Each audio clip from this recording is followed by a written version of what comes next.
واقعہ کربلا اس سے ریلیٹڈ نہیں ہے کہ جی ان کے اوپر پانی بند ہو گیا، ان کے اوپر ظلم ہوا، کتنے بندے شہید ہوئے، یہ سیکنڈری چیز ہے. اصل چیز ہے کربلا ہوئی کیوں نبی علیہ السلام کی محنت کو 50 سال کے اندر اس لیول تک پہنچا دیا گیا کہ ہزاروں صحابہ زندہ ہیں اور نبی صلی اللہ علیہ وآلہ وسلم کی پوری اولاد ذبح کر دی جاتی ہے. ہم تو یہ کہہ نہیں رہے کہ کیسے ذبح کیا انہوں نے، آری چلائی تھی یا تلوار چلائی تھی، یہ تو واقعہ کربلا تو سب کو پتہ ہے، ان کی شہادت بھی سب کو پتہ ہے. جامعہ ترمذی میں حدیث ہے حسن و حسین جنتی نوجوانوں کے سردار ہیں اور ان کی والدہ جو ہے وہ جنتی عورتوں کی سردار ہیں. اور المستدرک الحاکم میں حدیث ہے حسن و حسین جنتی نوجوانوں کے سردار ہیں اور ان کے والد ان سے بھی بہتر ہیں. تو یہ تو ڈیفینٹ حدیثیں ہیں، یہ تاریخ تو نہیں ہے، نبی علیہ السلام کے فرامین ہیں. تو ان کی موجودگی میں ان کے ساتھ یہ کچھ کیا جائے تو ہم نٹی گریٹیز میں نہیں پڑھتے، ہم اس تھیم کے اوپر کہ یہ کون سی چیز تھی جس نے خلافت راشدہ کو ملوکیت میں بدل دیا، ہم اس تھیم کے اوپر بات کرتے ہیں. ہم کہتے ہیں چھوڑ دیں، بندے ہندے چھوڑیں. الٹیمیٹلی کیا نکلا ہے، کس کی وجہ سے ہوا ہے، وہ تو احادیث کی کتابوں میں موجود ہے. ہم کب کہہ رہے ہیں خفیہ کیمرے لگا گئے جی کس نے گولی پہلا تیر کس نے چلایا، یہ وہ ہم تو بتا رہے کس کے دور حکومت میں ہوا اور ان کا اپنا کردار کیا تھا، اس کو کس طریقے سے لا کے تخت پہ بٹھایا گیا. وہ ساری کی ساری چیزیں تو سامنے ہیں، وہ تاریخ کی کتابیں نہیں ہیں، حدیث کی کتابیں ہیں. اگر آپ کہتے ہیں کہ بخاری مسلم سے ہم نے صرف رفع الیدین کی حدیثیں لینی ہیں یا ایمانیات کی حدیثیں لینی ہے اور باقی جو بخاری اور مسلم میں آل امیہ کی بدماشیوں کو ننگا کیا گیا ہے وہ ہم نے نہیں لینی ہے، تو سر پھر آپ اپنے آپ کو کلیئر کٹ، پھر ہم آپ سے واقعہ کربلا نہیں ڈسکس کریں گے، حجیت حدیث میں بات کریں گے. آپ کو اپنے آپ کو منکرین حدیث کہنا پڑے گا. یہ آپ اسکروٹنگ کیسے کریں گے؟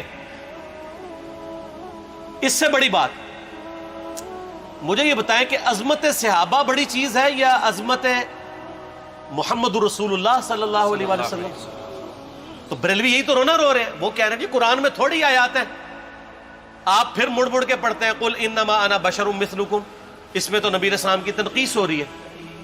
تو ہم ان کو کیا کہتے ہیں کہ تنقیص مقصد نہیں، نعوذ باللہ، نہ ہو رہی ہے. آپ افضل البشر ہیں لیکن آپ کی سپیشیز بشر ہے، یہ ہم اپنا عقیدہ سمجھتے ہیں، وہ اس کو تنقیص شمار کرتے ہیں. تو پھر اس وقت آپ بھی بریلویوں کی بات مان کے تو یہ آیات پڑھنا چھوڑ دیا کریں. آپ کہتے ہیں نہیں آیات ہے کیوں نہ بیان کریں، تو ہم بھی کہتے ہیں احادیث ہے کیوں نہ بیان کریں. کہ صحیح بخاری میں حدیث ہے 2812 عمار کو ایک باغی جماعت قتل کرے گی، وہ جماعت دوزخ کی طرف بلا رہی ہوگی اور عمار ان کو اللہ اور جنت کی طرف بلا رہا ہوگا. اب اس کے نرغے میں جو آتا ہے وہ آئے، میں اپنے نبی سے ٹکر لے لوں آپ لوگوں کے منہ کا خیال رکھتے ہوئے کہ میں نبی علیہ السلام کو کہوں کہ آپ نے کیوں ایسی بات کر دی کہ مولا علی کے مخالفین کو آپ نے دوزخ کی طرف بلانے والی جماعت کہہ دیا. تو لیں آپ ٹکر، جائیں سیدھا دوزخ میں. اور تھوڑی جرت کریں، آپ یہ کہا کریں کہ اے اللہ، اپنے لیے کہا کریں کہ اللہ تعالیٰ آپ کا حشر یزید اور یزید کے آباء و اجداد کے ساتھ کرے اور اس کی اولاد کے ساتھ. ہم کہتے ہیں کہ اللہ تعالیٰ ہمارا حشر جو ہے وہ مولا حسن حسین، مولا علی علیہم السلام اجمعین اور اہل بیت کے ساتھ کرے، آمین. اور آپ میں تو اتنی جرت نہیں آپ یہ بات بھی کر سکیں کیونکہ ان کو پتہ ہے. تو نبی علیہ السلام کی احادیث کو بیان کرنے کو یہ سمجھتے ہیں کہ جی اس سے مصیبت کھڑی ہو جائے گی، تو اپنے آپ کو منکرین حدیث ڈکلیئر کریں.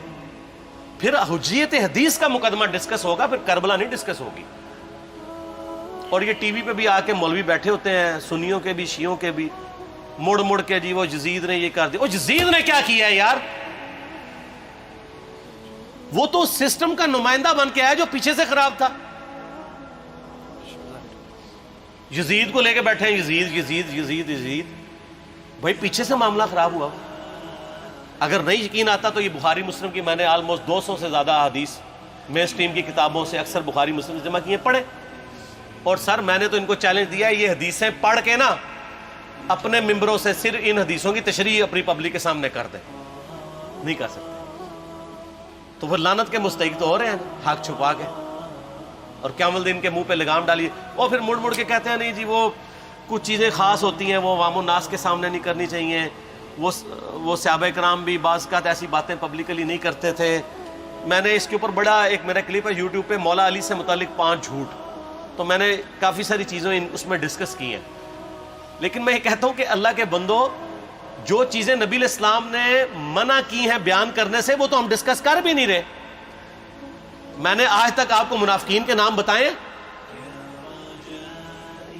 آپ نے حذیفہ ابن یمان کو بتایا تھے نا آپ صلی اللہ علیہ وآلہ وسلم نے, صحیح بخاری میں آتا ہے.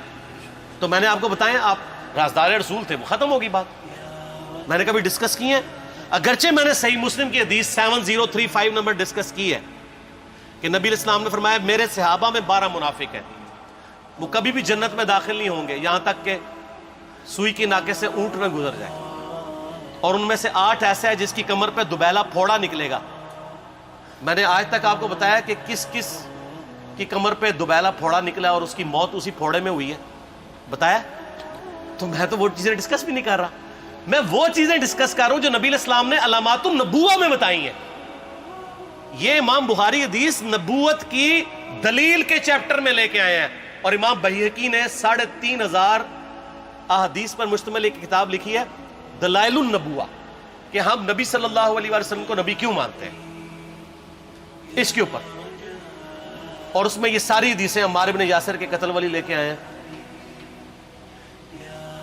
بتانے کے لیے کہ دیکھیں ہمارے نبی علیہ السلام کی نبوت کی دلیل ہے کہ آپ نے اپنی وفات کے آلموسٹ 30 سال کے بعد ہونے والے واقعے کو پہلے ہی بتا دیا.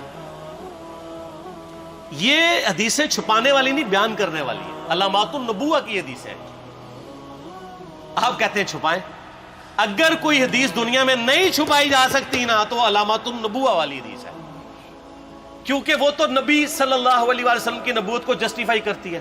ورنہ میرا ایک معصومانہ سوال ہے کہ نبی صلی اللہ علیہ وسلم نے یہ باتیں کر کے ان کے زوم میں نعوذ باللہ امت کو مصیبت میں ڈال دیا. آپ نے خود ہی فرمایا کہ یہ ہوگا.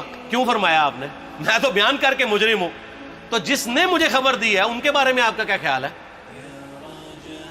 یہ مسند احمد کی حدیث یہ میں نے گھر بیٹھ کے بنائی ہے کہ میری بیوی کا کیا حال ہوگا جس پہ خوف کے کتے بھونکیں گے. تو سیدہ عائشہ سے مجھ سے زیادہ نبی علیہ السلام کو محبت تھی, لیکن آپ اللہ کے پیغمبر تھے, آپ نے اپنے گھر کی خبر بھی نہیں چھپائی, بتا دی کہ یہ ہوگا. اور اس سے بڑھ کے آپ صحیح بخاری میں دیکھیں عمار ابن یاسر کا خطبہ ہے. میں نے یہ سارا, پریشان نہیں ہونا, یہ ریسرچ پیپر میں سارا کچھ موجود ہے, اور کوئی چیز بھی ایسی نہیں جو اس میں سکپ ہو. صحیح بخاری میں خطبہ ہے کہ عمار ابن یاسر کو مولا علی نے بھیجا کوفے میں. کوفے والے نیوٹرل ہو گئے تھے کیونکہ بصرہ سے سیدہ عائشہ آ رہی تھیں, اور وہاں پہ انہوں نے کہا نہ ہم سیدہ عائشہ کا ساتھ دیں گے نہ مولا علی کا دیں گے. تو عمار ابن یاسر کو تیار کرنے کے لیے, یعنی وہاں کے جو عوام تھی اس قتال کے لیے, مولا علی نے بھیجا. تو سیدنا عمار ابن یاسر نے وہاں پہ کوفے کے منبر پہ خطبہ دیا. بخاری کے الفاظ ہیں, اوپر والی سیڑھی پہ عمار ابن یاسر نے حسن ابن علی کو بٹھایا, حالانکہ حسن ابن علی سے 4 گنا بڑی عمر تھی عمار ابن یاسر کی, 90 پلس ہو چکے ہوئے تھے, 3-4 گنا ان کی عمر تھی, لیکن اہل بیت کا احترام کیا. خود نچلی سیڑھی پہ بیٹھے. بخاری کے الفاظ ہیں کہ اے لوگو اللہ نے تمہیں آزمایا ہے, ایک طرف دنیا اور آخرت میں تمہارے نبی کی بیوی ہے سیدہ عائشہ, دنیا اور آخرت میں, یعنی عزت اپنی جگہ قائم. یہاں لوگ سمجھتے ہیں کسی کی غلطی آ گئی تو پتہ نہیں کیا ہو گیا, وہ یار اس کا مرتبہ اپنی جگہ ہے, غلطی اپنی جگہ ہے, پیغمبر نہیں ہے وہ. اور دوسری طرف علی ابن ابی طالب ہے. اللہ اب دیکھے گا تم عائشہ کی اطاعت کرتے ہو یا اللہ کی, علی کی نہیں اللہ کی. کیوں؟ یا ایھا الذین آمنوا اطیعوا اللہ واطیعوا الرسول واولی الامر منکم. ان کا اولو الامر مولا علی ہیں, ان کی اطاعت واجب ہے. یہ اللہ نے آزمایا ہے کہ اللہ کی اطاعت کرتے ہو یا عائشہ کی. اور آپ حیران ہوں گے, یہ حدیث امام بخاری حضرت عائشہ کی فضیلت والے چیپٹر میں لے کے آئے ہیں. اگر امام بخاری مشورہ کر لیتے نا ناسبیوں سے تو انہوں نے کہا تھا سر آخری صحیح رکھو, پچھلا رہن دو, بلکہ پچھلے والا رکھو آخری والا رہن دو, کہ عائشہ دنیا اور آخرت میں. وہ حدیث گھڑنے کا میں آپ کو طریقہ بتاتا ہوں, کاٹ چھانٹ کرنے کا. وہ آدھی حدیثیں لکھتے ہیں نا, آدھی حدیث ایسے لکھتے ہیں امام بخاری کہ سیدہ عمار ابن یاسر نے خطبے کے دوران فرمایا کہ سیدہ عائشہ دنیا اور آخرت میں تمہارے نبی کی بیوی ہے, بس. لیکن امام بخاری نے پوری حدیث لی ہے, آگے وہ بھی ڈالا ہے کہ اللہ آزما رہا ہے کہ عائشہ کی اطاعت کرتے ہو یا اللہ کی؟ جیسے آپ کے علماء کر رہے ہیں. صحیح مسلم کی حدیث 6488 آدھی بیان کرتے ہیں سارے مولوی، بریلوی، دیوبندی، اہل حدیث سب. میرے صحابہ کو برا مت کہو. اگر تم میں سے کسی نے احد پہاڑ کے برابر بھی سونا خیرات کر دیا اور میرے صحابہ نے ایک مد یعنی 600 گرام خیرات کی، آدھا کلو، اس کے آدھے کو بھی نہیں پہنچ سکتا بس. حالانکہ یہ مسلم کی حدیث سٹارٹ اس سے ہوتی ہے کہ عبد الرحمن بن عوف کو خالد بن ولید نے گالیاں دی جھگڑے کے دوران. حالانکہ دونوں مسلمان تھے، دونوں صحابی تھے. آپ نے حضرت خالد بن ولید کو بلا کے ڈانٹا، فرمایا تم میرے صحابہ کو برا مت کہو. تو خالد بن ولید نے تو آگے سے نہیں کہا حضور میں بھی صحابی ہوں. ان کو پتا تھا کہ عبد الرحمن بن عوف نے اس وقت اسلام قبول کیا جب اسلام کا مطلب تھا مار، تکلیف اٹھانا، اور خالد بن ولید نے گولڈن پیریڈ میں صلح حدیبیہ کے بعد اسلام قبول کیا. میں اب تم لوگ یہ کر رہے ہو، تم لوگ اگر احد پہاڑ کے برابر بھی سونا خیرات کر دو، یعنی صلح حدیبیہ کے بعد والے لوگ میرے ان کے برابر نہیں ہو سکتے. اور جو فتح مکہ پہ معافی مانگ کے مسلمان ہوئے ہیں طلقاء، مؤلفۃ القلوب آل امیہ، ان کا تو لیول ہی کچھ نہیں ہے. یہاں تو خالد بن ولید کے بارے میں یہ بات کی جا رہی ہے. اور پھر وہ مؤلفۃ القلوب اپنے زمانے میں ممبروں پہ سب و شتم کروائیں سیدنا علی پر. تو سب سے پہلے تو ان کو کہنا چاہیے جن کے بارے میں حدیث تھی کہ تم صحابہ کو گالی مت دینا. ہم نے تو خیر کبھی دی بھی نہیں ہے. اور میں یہ آخری جملہ ان کو ایسا بولتا ہوں کہ جو ان کے دماغ تک ڈرل کر جائے گا کہ آل امیہ نے جو کچھ اپنے دور کے اندر سیدنا علی کی گستاخیاں کی ہیں نا، ہم نے تو ویسی کوئی ایک گستاخی بھی آل امیہ کے بارے میں نہیں کی ہے. میں نے آج تک آل امیہ کے اوپر بائی نیم کسی کے اوپر لعنت کی ہے؟ حالانکہ یہ مولا علی پہ کرتے رہے.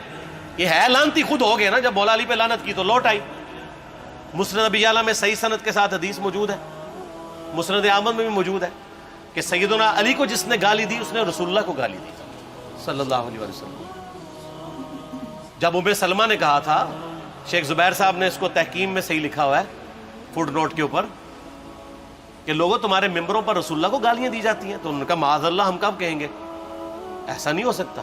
تو ام سلمہ نے کہا تم لوگ علی اور اس سے محبت کرنے والوں پہ گالی گلوچ نہیں کرتے ہو کیا؟ جبکہ میں نبی کی بیوی کہتی ہوں کہ سب سے زیادہ رسول اللہ سے محبت، سیدنا علی سے محبت نبی صلی اللہ علیہ وآلہ وسلم کرتے تھے. لہٰذا جب یہ تم کہتے ہو نا علی پر لعنت، علی سے محبت کرنے والوں پہ لعنت، تو یہ لعنت تو تم نبی علیہ السلام تک لے کے جا رہے ہو نعوذ باللہ، کیونکہ علی سے محبت کرنے والا پہلے نمبر پہ نبی صلی اللہ علیہ وآلہ وسلم ہے. اور پھر کہتے ہیں سب کا مطلب تنقید ہے. اور نہ، پرانیاں گلاں، پرانے بابے، پرانے بزرگ، جھوٹے ہو. صحیح مسلم کھولو 6229 غدیر خم سے اگلی حدیث، لعن اللہ ابا التراب کے الفاظ ہیں، مٹی والے ابن ابی طالب پر لعنت، یہ الفاظ موجود ہیں. سب کا ترجمہ لعنت ہی ہے، تنقید نہیں ہے. اچھا پھر میرا معصومانہ سوال ہے کہ اس کا مطلب ہے صحابہ پہ تنقید کرنا اچھا کام ہے؟ کہیں گے نہیں. تو بتاؤ یہ برا کام کون کرتا تھا؟ شیعہ کا ابا کون ہے؟ رافضیوں کا ابا کون ہے؟ آل امیہ. تو لہذا شیعہ نو میں کہنا کہ تسی شیخین کے اوپر بکواس اور تبرہ کرنے کی بجائے نا اب لوگوں کو حقائق بتائیں کہ ٹوٹی کمند کہاں. یہ سب مجرمین آل امیہ ہے. اور یہ آل امیہ اور بنو ہاشم کی لڑائیاں نبی علیہ السلام کی بعثت سے پہلے چل رہی تھی، صدیوں سے چل رہی تھی. وہ تو پھر اللہ نے بنو ہاشم کو نبوت کے لیے چنا تو ان کو یہ پھر جیلسی ہضم نہیں ہوئی، وہ چیز آگے چلتی رہی. خیر چھوڑ دیں، ایک تلخ ٹاپک ہے. صلاۃ بر محمد و آل محمد، اللہم صلی علی محمد و علی آل محمد. ٹھیک ہو؟